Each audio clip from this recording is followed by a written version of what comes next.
สวัสดีครับวันนี้วันที่6ใช่ป่ะ6 เมษายนพศ2564วันจันทร์เมื่อวานฝนตกดินกำลังชุ่มวันนี้เลยมาขยันถากหญ้าสักหน่อยตรงข้างเสาโทรศัพท์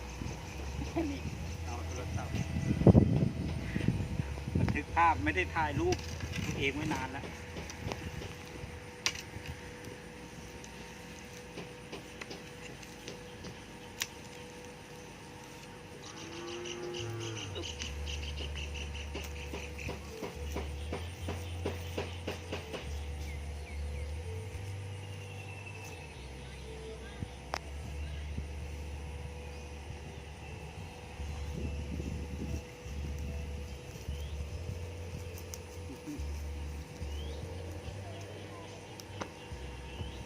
ภาพตัวเองทำงานสักหน่อยวันนี้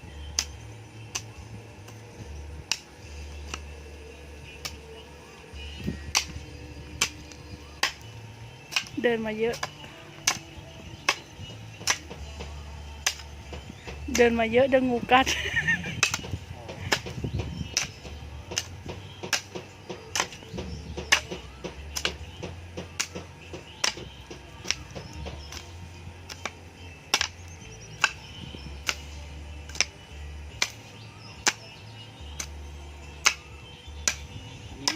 ฝนมันตกมันชุ่มๆถากได้ถ้าตอนแรงๆแห้งๆไม่ต้องเอาจอบมาโดนเลย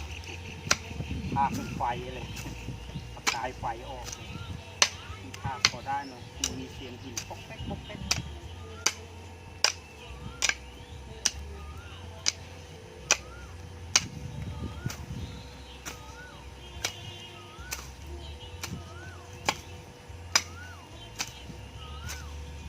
ออกกำลังกายตอนเย็น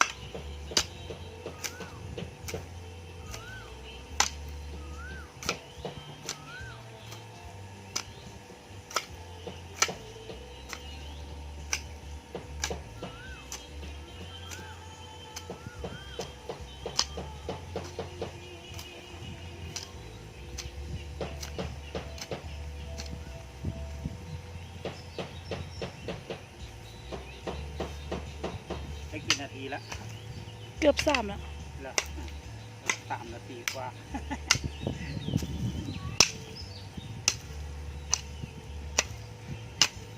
รู้เปล่าว่าฟางก้อนเท่าไหร่ที่นู่นอะลาลีอะ4-5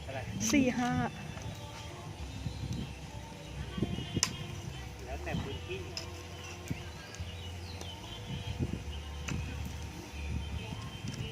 พอยัง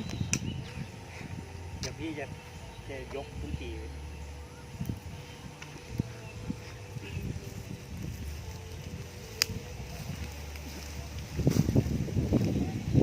สำหรับคลิปนี้แค่นี้นะครับ